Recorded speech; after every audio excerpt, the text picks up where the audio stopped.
morning, everybody.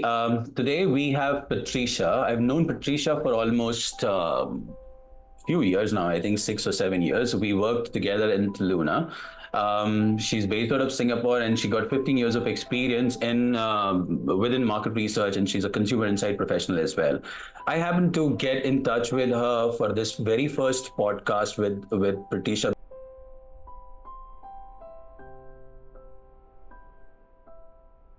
Patricia has been working with a lot of senior folks in improving the leadership qualities. And what better my podcast could start with, a mindset where everybody wants to become a leader and what guidance they can actually go with.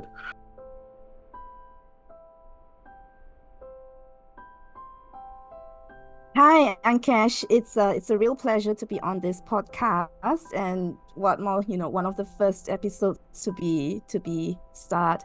So thank you very much for the opportunity. I hope that we can learn from each other about what leadership is in this particular episode.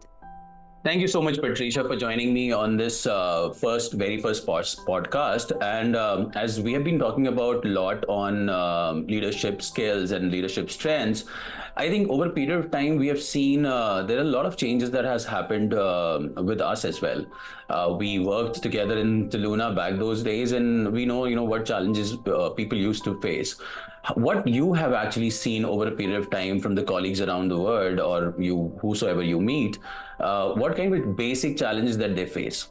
So, talking about leadership, I think that leadership has changed significantly over the several decades or so. And one of the things that I realized have really changed in the leadership landscape is the fact that there are less and less of a direct reporting lines and less of very clear reporting relationships within any organization. And this gets more complicated as the company becomes bigger, because there are just a lot of stakeholders, and increasingly I'm realizing that there are more and more matrix kind of reporting systems within organizations. And that is one of the things that leaders are kind of facing, because the people and the requirements, the people that they have to make happy, are not just their direct reporting managers anymore. There's a lot of complex relationships that's going on within the organizations, outside the organizations, that leaders nowadays have to deal with. That's rightly said, less to more complicated. So, how do you see a leader should have that enhancement in himself when he's actually, stepping up to the corporate ladder?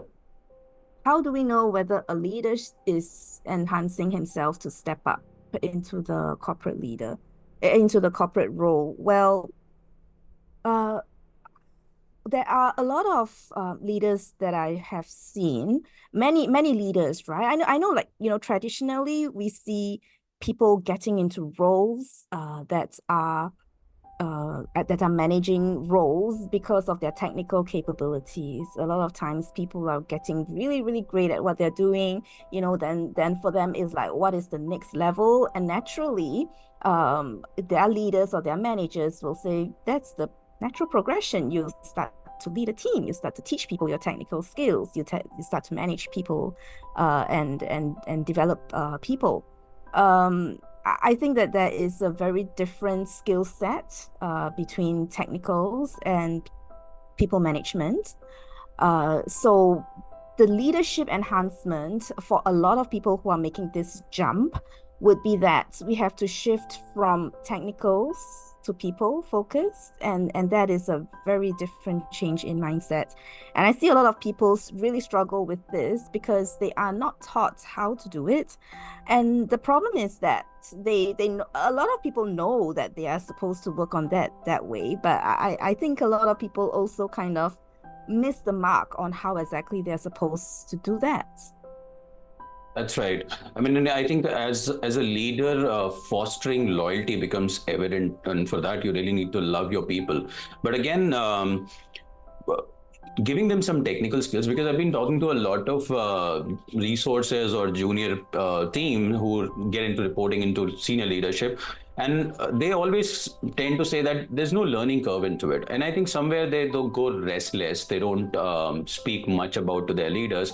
What is the gap do you see between, from a leader with a high designation, reporting lines are like very junior, as you said, less reportings and direct reportings are happening. What do you see the challenge with people nowadays, that they are something like they don't hear from their people directly, or are there other challenges which are making people the resources leaving the company and not giving them the brand loyalty, that kind of a which any company would expect from them?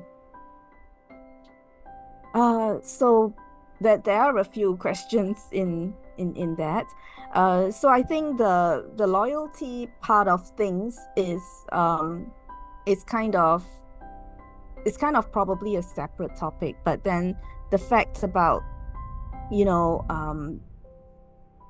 junior people, senior people, the way that they're hearing things. I don't know from your experience, maybe Ankesh, you're kind of speaking from that you're really hearing an information from everywhere. You're kind of not just hearing information from your bosses. Is that Yeah. what it is? Exactly. A lot of bosses, they don't communicate well to the peers, except I think with the work. When you say, you give them the technical skills, you talk about, how things can be done. But is that the only thing that you need from your peers? Is that the only thing that you need from your team? I think people management is a different ballgame altogether. When you know your people about different aspects of other than work, would help you, become a better leader. What do you think is our basic challenges? Are we just focusing on the work and keeping ourselves on the work, or should we actually look at the people as a different perspective? After all, they're human beings. They're not AI robots that you give them a task and they complete it. Yeah, that's a very good point, Ankesh. So, uh, you're absolutely right. That is the technical part. When all of us, when we get into a job, when we interview for it, we always ask for our technical skills. And a lot of times when we go into the role, we think that, hey, the technical skills is what we need to shine ourselves in.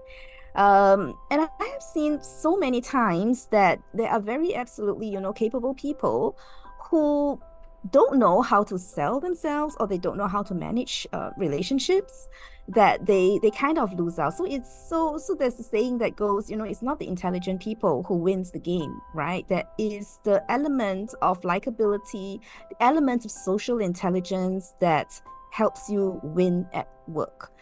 And that social intelligence, that informal side of things is what a lot of people are missing. They don't know how to get ahead. There are people who kind of scratch their heads and say, hey, I can complete something better than others and better than this or that person, but why is this and that person getting the promotion or getting the limelight or getting all the credits when I should be the one because I am so-called smarter? There are, right? Do you see this kind of thing happening in your workplace? Yeah, I mean, I think I was about to ask you the next question as, what is or how a leader can become favorable to their team. And I think that's you probably actually gave me a bit of answer into the question itself.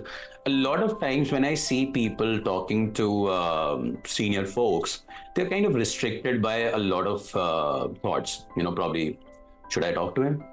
Should I tell my problem to him, or probably he would scold me? There's always a pattern that I see with a lot of people when it comes to senior designations. And sometimes I really wonder that, can I be a favorable leader because I'm just hearing, say, A, B, C of their problems? Should I deal more into their personal life when it comes to, or they're giving me an opportunity to learn from, or probably, give them some guidance on the personal life? My always my actual question as an executive coach, you can actually tell me whether it should be a 50-50% thing, that I should deal more personally with them, I should deal more professionally with them, or is it like I just keep it just like professional? I just get my work done, I delight my senior folks, and I don't care about, my people. It is a good question. It's a good question. I think a lot of leaders, they knowing that they are leaders, they feel that there has to be kind of a boundary between themselves and the junior staff. And there is a reason to it, because there are certain things that as leaders you are not in a situation or in a position to divulge to teams, and in a way you need to have some kind of respect, so that there is a kind of authority, slight or little, that there is a reason for the juniors to kind of follow suit, right? I think there is, I don't know if there's a strict 50%, 60%, or 70%. But what I do know that is our people watch the leaders very, very closely, right? Yeah, they watch us very, very closely. They watch us how we act, how we embody our own values, how we are transparent towards our own team members. And our own team members can sense everything, right? It's just like a child who can sense the parent. When the parent is in a good mood, in a bad mood, our team can also sense the same thing about us. And when it comes to caring, I think our team can also sense whether a leader really truly cares about the team. And when we want to talk about like loyalty, having a team that thinks favorably of the leader, generally good relationships, it really stems, I believe, from a sincerity and an intention from the leader. So if I'm a leader and I say, hey, I'm the leader, and therefore your working relationship and mine is that, it is as official as that, and there is nothing more and nothing less. Let's just talk business all the time. I think you can still get work done from the team, but then that belonging, the feeling of connectedness from the team member, and the willingness to do a little bit more, to take on more challenges for the team, ultimately in the long term, that's not going to quite sustain itself, right? So we can act and create a relationship and build a relationship based on formality, but that's hard to sustain. And I think in the long term, to be honest, I don't think that will serve the leader well. And I say that because ultimately, we just talked about like stakeholder management and how how complex organizations are nowadays. Even your team members have a say in your performance, right? So when your team doesn't feel like you are very connected, they will not exactly root for you when performance appraisals come around, for example. Exactly. I mean, that's what you rightly said. I've seen a lot of cases where they actually impersonate their leaders. Whatever they do, they exactly do the same thing. I think in this case, it becomes easier for the leader to actually choose their next line of employee, that he can or she can be who they are. And for me, I think that's not right. That's completely not right, because if I really have to choose as a leader who can take my next level, I probably have to give them some kind of I probably just check him on assignments, just check him how technical skills he is with, and moreover how he is with the people, because a leader is only made by his people. It's not that you step up because you've been given non-stop promotions. What other capabilities that you have derived? So if I really have to look who would be my next successor, what probably checklist I need to create? So a leader, I mean, it's I think in a lot of cases for leaders, um, it is very natural to see who your best performing junior staff is, and how we can actually groom that person into our position. And there's also this well-known theory, right? This well-known fact that when you are able to groom the next leader, it actually helps yourself, right? Because then it also opens up the opportunity for you to move up, because then your boss is not going to tell you that, hey, then who's going to replace you? We can't always be irreplaceable. And it's really great to look out for the next person to groom into our current position. So what to look out for, obviously, I think if we go back to what we mentioned just now about um, the complex relationships among people in the organization. When we promote somebody, that person doesn't necessarily just check off the list of, the tasks that need to be done. I think increasingly, I see a lot of organizations, they try to, the changes of the business is just ongoing. There's always changes. We need people who are adaptable to things. We need people who are humble.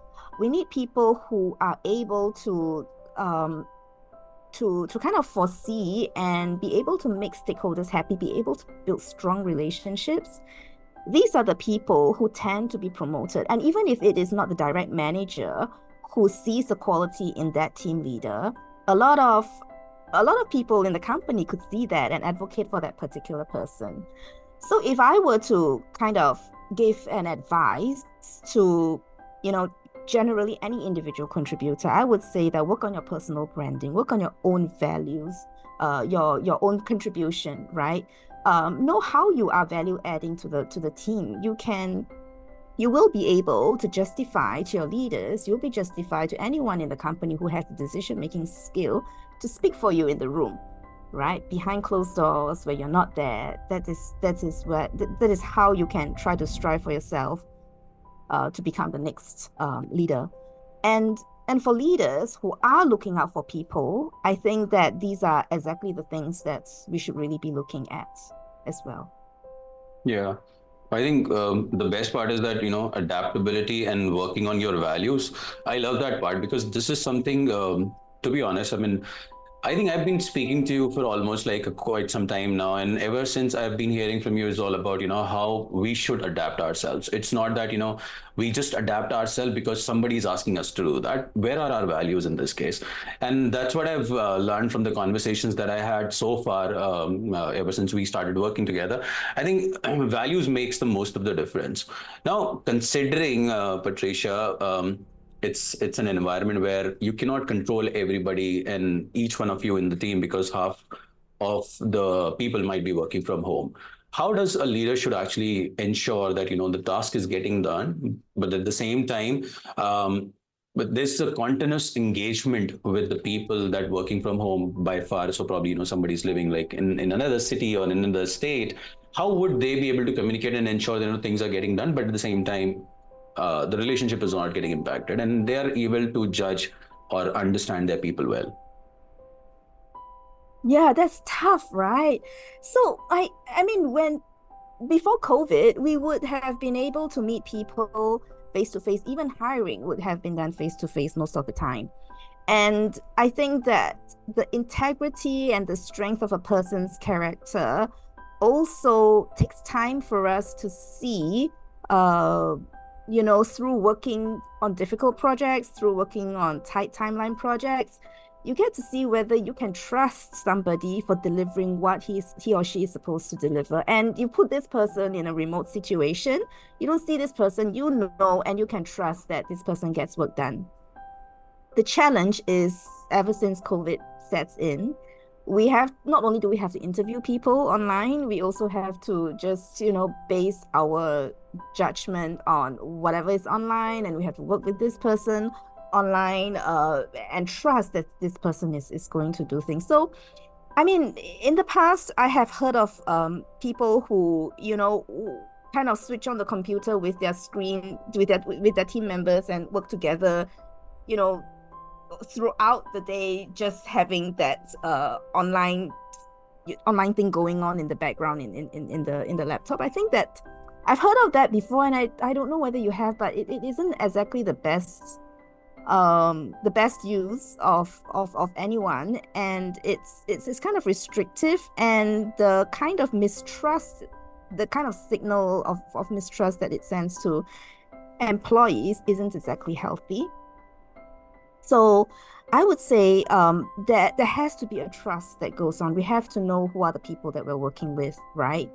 And of course, if you're only knowing somebody for the first time, it's a new hire, it's natural that we should be spending more time to watch over what this person is doing right at the get-go, whether timelines are being met, whether this person knows exactly what to do. But in the long run, again, this is not going to be very helpful. It really takes like trust, and then allowing the person to do things and trusting that deadlines are going to be met, things are going to be done with good quality, and really working and collaborating around those goals rather than just watching over the shoulder what this person is doing every minute of the day. Yeah, it's another new challenge, right, for Yeah. leaders nowadays. And then I have a situation, and now I need your coaching on this. So I got two people on board. Both are from the tech department. One of them is actually working from a different city, and the other guy is with me in the office. I been given a task to complete a certain programming of a survey by the end of Friday. And eventually on Thursday, a day before when we really need to complete it, I got to know that the remote employee needs some kind of a, break, or probably he might need some leave, and he has to go. The dependencies is now on just one person. How do I deal with the situation? Should I tell him that, you can actually go and I'll manage, or should I tell him that, get my things done and then go, or probably, as a third option, I can't give you the leave because you came it pretty late. So, what is my role in this case as a leader, and how should I manage this? What is the reason this person has to take leave the day before the deliverable is due? Um, he has to attend some family function or a family gathering. Well, so what is the leadership, philosophy that you come in with, right? And that goes back to the values that we talked about earlier. So if your philosophy is that, hey, you want to ensure that people come in to be able to be flexible, to do things as they wish, and you want to kind of build a level of trust, especially from the beginning. And trust is like this, right? Trust is always automatically given to people until they are broken. So for me, I would let this person go to attend whatever urgent family matter he or she has to, but I will kind of remember this, and I just want to give this person the benefit of doubt, because for all you know, this person really could be facing some kind of emergency, and empathy could be really, really crucial here. You don't know what that person is going through, and it could come back to you that this person really needed that break, and you were that savior who helped him to kind of save a dying family member or whatever that could be, right? So I would say that I would give the benefit of doubt, and of course, if he or she truly sincerely values my whatever I have given this person, and comes back, double up efforts. I don't expect it, but possibly this person appreciates it, and therefore, overcompensates his time or overcompensates his efforts at work.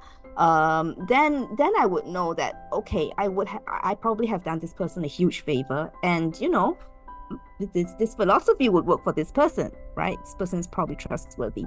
But if over like the next few months I see a repeated pattern like that, then I will start to question whether I should trust this person. So my philosophy is to be kind to people from the get-go. We don't know what people are going through, really, especially in a remote situation. It's even harder to know what other people are going through.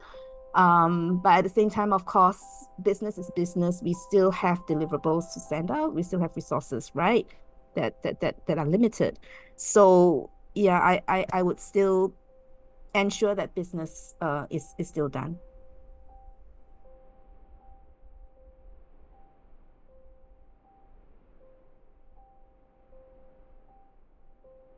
So we were actually talking about the incident that actually happened. I was sitting in the office, and this guy actually called up and said I needed a leave, and his manager said I can't give you the leave right now because you should have come back a little earlier. Things, of course, happen on time and they're not controllable, but this is not the way that you would ask for a leave. That now I have a project in hand and you wanted to leave. I was like, he should have been subtle on that rather than saying, no, I can't give you a leave. He should have said, for how much time do you need to go off? Can we control some kind of a, create some kind of a mechanism? Because this is a task in hand that we need to complete as well. And I just got one other guy to, work on it, and he's already occupied.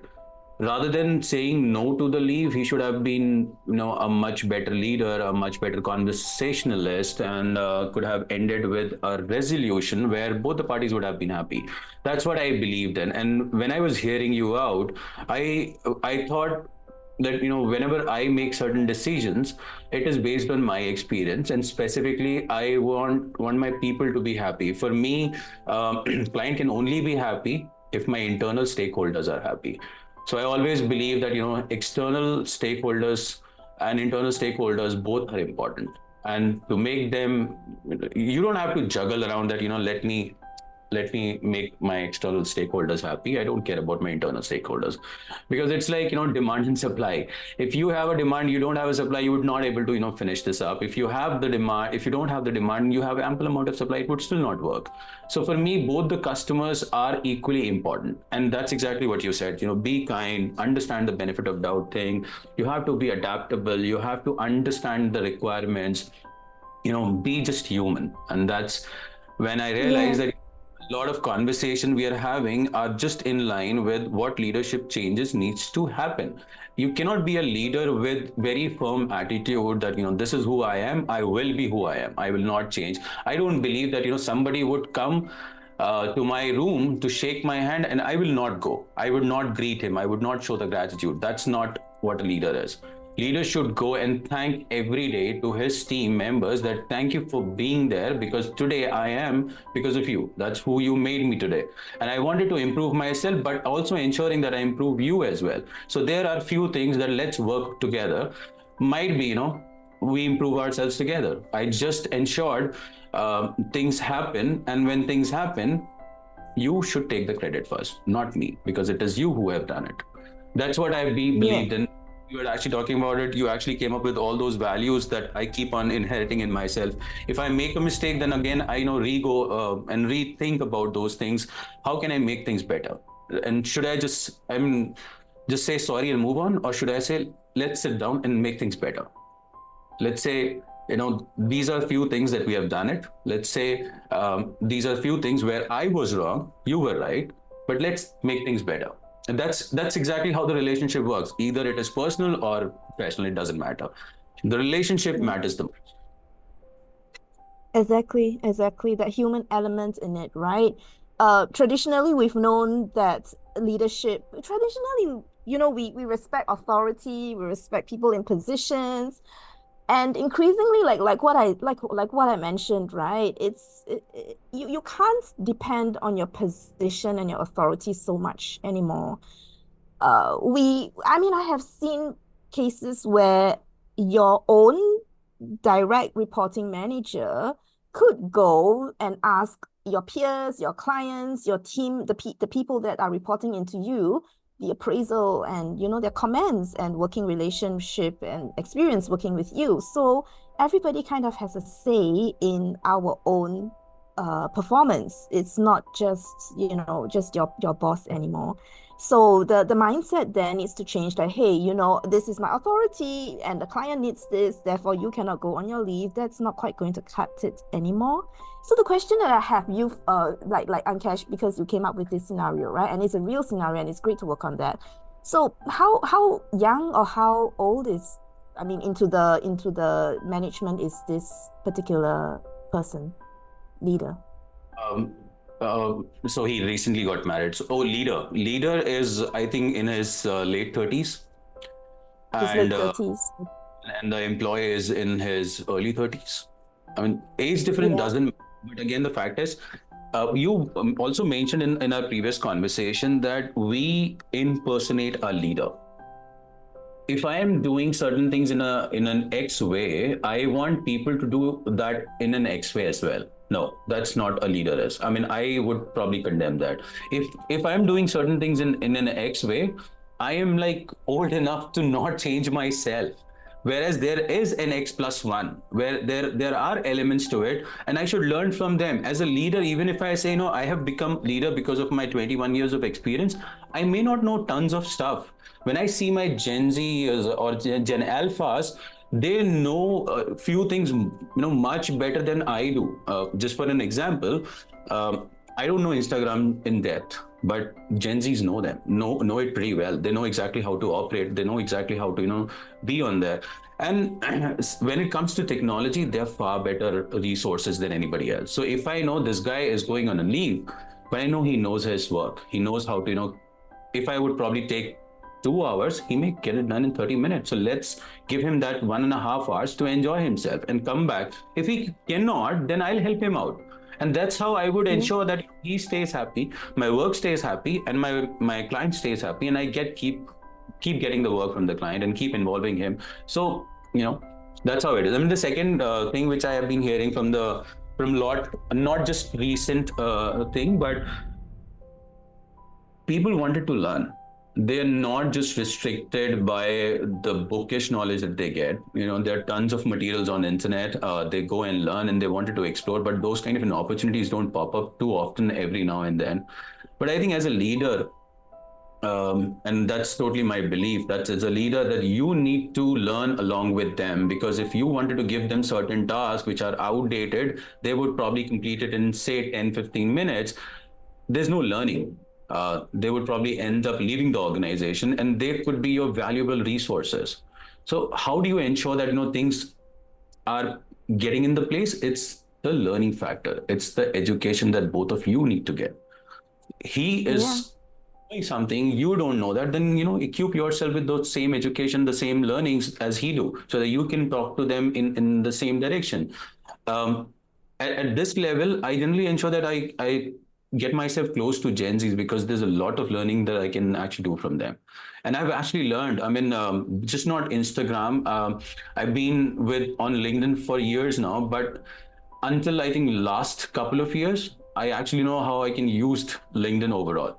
And I think there's no harm if you can't learn through. And for me, I'm more of a practical kind of a guy. I mean, I learn from looking at things. I learn at looking at people, how they behave, more of an observationalist. That if this is a way of doing things, there could be another way as well.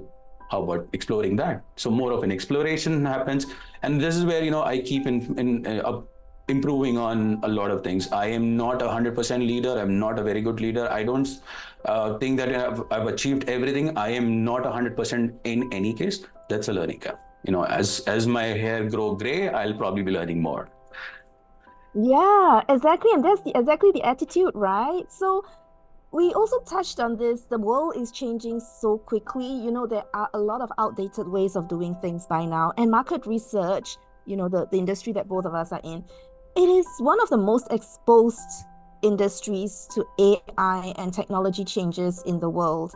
I mean, think about it. Every 5 years, something happens to this industry, like huge revolution. From face-to-face street intercept, we changed into telephone, and then when we changed from telephone into online panel, that was also a huge revolution. And 5 years later, after that change, there was big data that came in that kind of threatened the entire market research. And then 5 years later, there was COVID, which encouraged the use of contactless methods, and face to face fell drastically. And then there was a lot of disruption over there. And then right now we are at the brink of something else, is AI, right? So our industry is extremely exposed to all these world changes, and technology is just changing the way, the technicalities, the knowledge, the information that we have at hand. All these hard skills will keep changing, and our new generation will just pick them up faster than we do. And Exactly. as we get older and as we become more experienced and we get into positions of leadership, that's when we need to let go of the technical things that we used to hold on to. And we have to learn to let that go and start trusting the people who are coming up, right? The people who are reporting into us. And that requires a mindset shift. That requires an attitude of openness, curiosity, and learning, and the ability to build those soft skills, the humbleness, and the ability to hold on to your own values to lead is the true mark of a leader. That is what I Yeah. believe in. and that is something that we can always learn. We don't always have to be at the edge of the technology changes. Of course we need to know, right? But are we ever going to be as smart and quick? I think you and I, probably for us, age is catching up, right? But we can always continue to stay open. We can always continue to be curious. We can always have that heart to want to nurture our people and for them to give the best to us. Yeah, exactly. I mean, I was talking to one of Gen Z yesterday, and I said, I'm pretty new in dropping off YouTube short. I learned a few things on the internet, but again, when you do a practical assessment or you actually practically doing it, you feel a lot of challenges doing, putting up stuff. I was like, I did my first YouTube short, and then I forgot what caption do I need to write? What titles do I need to write? And should I just drop hashtags into it? I just need some traffic. I wanted to, grow on YouTube and stuff like that. And all of a sudden, she came up and said, "This is not the way you should do it." And I was like, I read everything. I saw you internet videos. I know how to do it. And then, oh, something I missed. And somebody is actually sitting next to me and telling me, you should have done it this way. I was okay, let's do it that way. And then I see their traction building up, things are happening.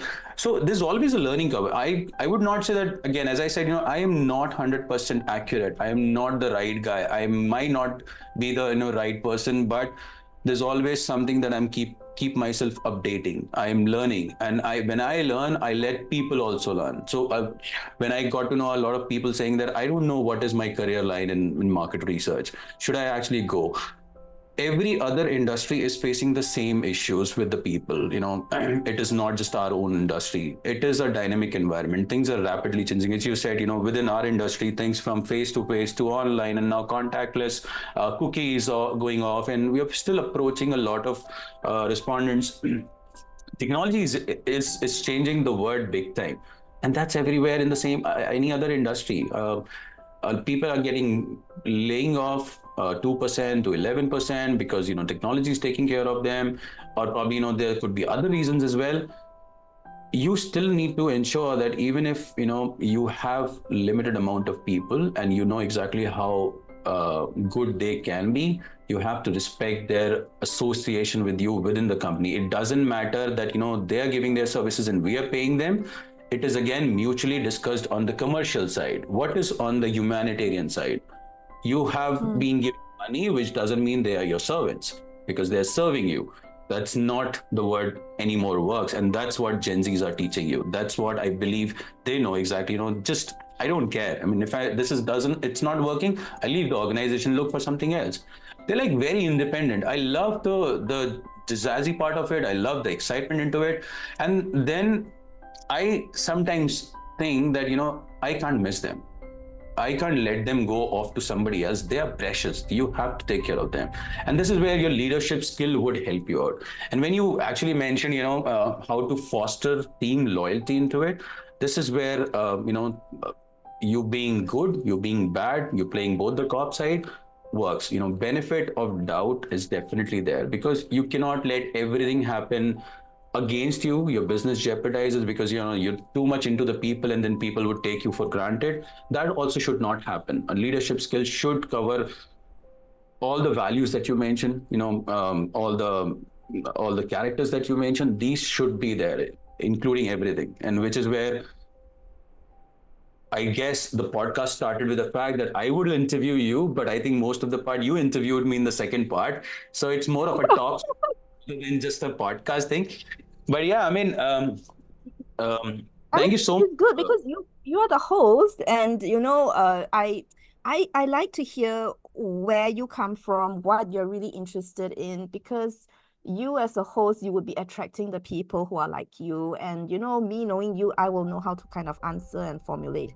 I was kind of a little bit afraid in the first part of the podcast whether I'm just giving like general things and very high level kind of answers, very theory. I mean, everybody knows all that, right? But I think the whole point of a podcast is that we are able to go deeper and we can draw references from our real life examples and especially relevant to our own industry. And I think that is actually happening organically in this particular part of this podcast.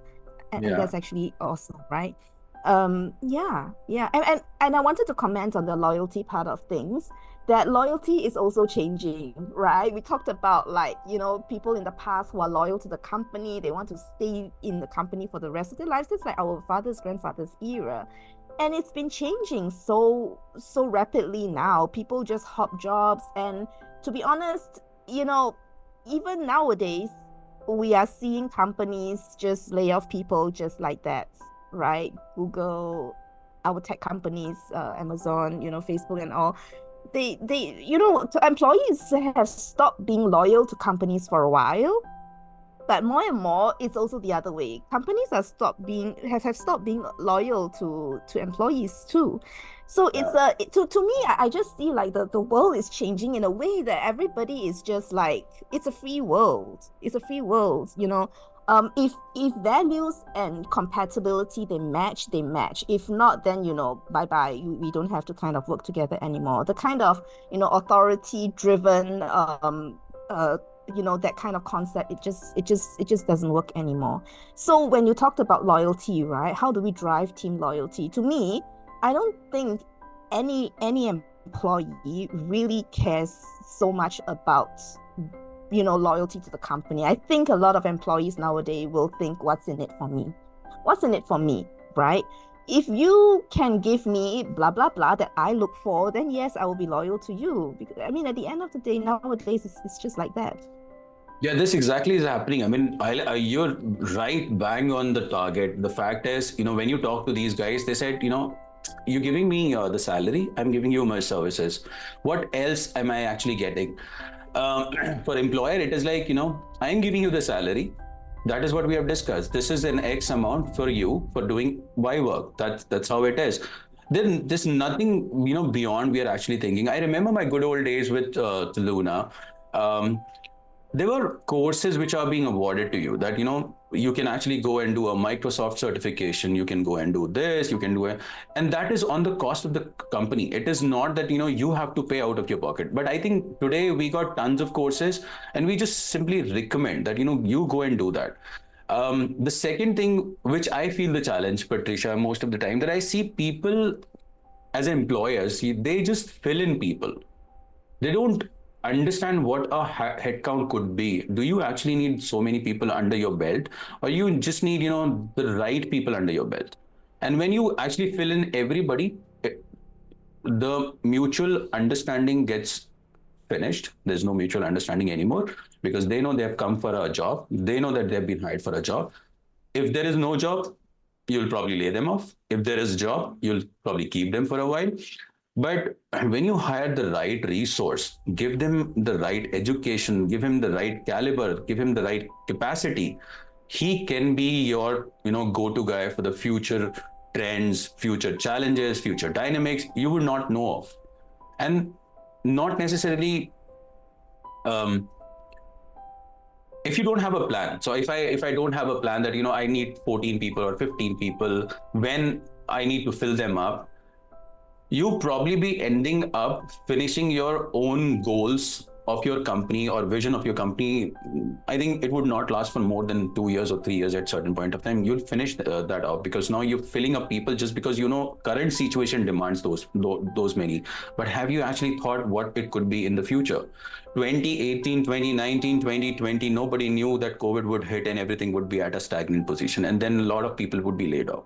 You could have actually retained them, you could have given them tasks, but again, things were not in the right direction. So people, as an employer, they stepped out and said, I have to cut down my cost. But then I love my earlier CEO, Mr. Patrick Comer. He ensured that even if he's cutting down 100 people, he placed them in different companies.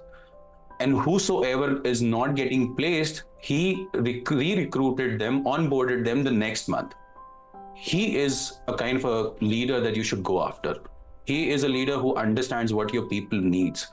He also ensured that for a time being, if one salary cut being given, the next areas are coming into the next month, so everybody is happy. He's also managing his cash flow. The team is also ensuring that they're not getting laid off, they're still in the company. And which is why Sint, or for that matter Lucid, they've been they have happy employees.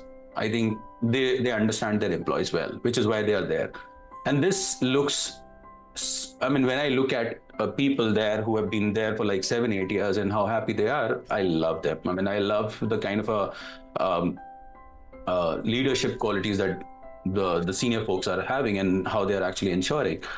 So yeah, I mean, I think a leader is not somebody who would just got designations back after back through some means, probably performance, or just by being with the boss every now and then, and has become a leader and would say that I'm a leader because I have been promoted to from manager to now VP level. And I guess that's not leader in himself.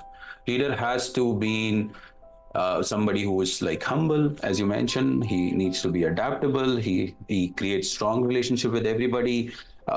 He's being kind. He understands human tendencies. He understands human behaviors, not just consumer behaviors, because we have been from the market research industry. But consumer behavior actually is a good topic. We'll have something on that in the future talk show. But yeah, I mean, I think. We covered almost everything that a leader needs to be, and specifically, I think Gen Zs who are actually becoming the startup monks these days, I think they should also understand, what they actually need, because we learned from our own mistakes, and somewhere down the line, I think Gen Zs know exactly what they are doing and what they can become. I think this would be very helpful for them to understand what are current situations, where they step in, and how they can actually work things out for them in the future. Because Gen Alphas are also coming for them, and they are much better than Gen Zs like us. We are millennials, and we know exactly where we lack. Gen Zs know where they lack. Gen Alphas are coming to eat them up. Yeah, yeah. Gen Z, yeah. So what's your experience with working with Gen Z so far? Oh, I mean, I think last couple of years I've been actually very closely working with them. The two things which I've actually noticed, they look after somebody who understands them the way they are, and then Mm-hmm. they also help them guide through this, road when it's a bumpy ride. Somebody who's there to help them out, no matter what situations are, be it personal or professional. However, on the personal note, they're very much somebody who would not speak up unless until you create that kind of a relationship with them. You be with them every now and then, and somehow I still believe that my Gen Z team has been an amazing group of people who knows exactly how to get things done. And when they know it, there's a lot of learning things that can happen with us as well.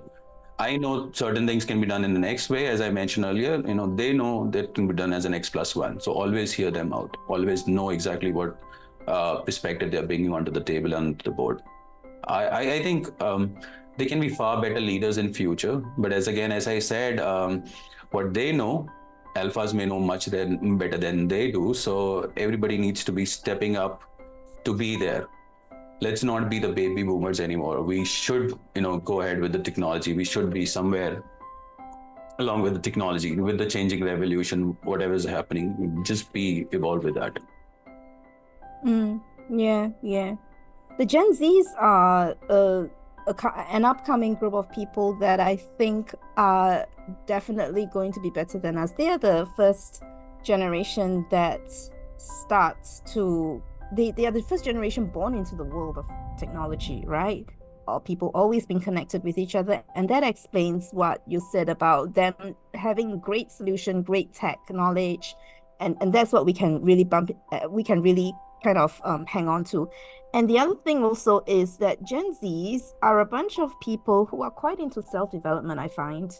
Yes. Yeah, they actually are really very thirsty for that, like what we are doing right now, right? And if they start at this age, can you imagine when they are our age? I honestly truly think they will be much, much better leaders, and it would be really different, a different world Exactly. I got to know by about then. Sketches Yeah. because of them. I never knew Sketches are such a bigger brand. I mean, to be honest, I've been into a lot of brand stuff, but when I saw people buying Sketches, I just wanted to be sure that I'm actually getting the right uh, pair of shoes for myself. And I actually learned from them. When I see a lot of Gen Zs being in the store buying sketches, I became inquisitive and wanted to see what is this all about, because I've heard for the brand, say probably for a couple of years only. And my first interaction with one of them saying that, it is a very comfortable shoe, that you can wear those sneakers every now and then. And then I got driven towards it. I think they know the word far better than we do, because you rightly said they're born into the technology. They know exactly what the technology is.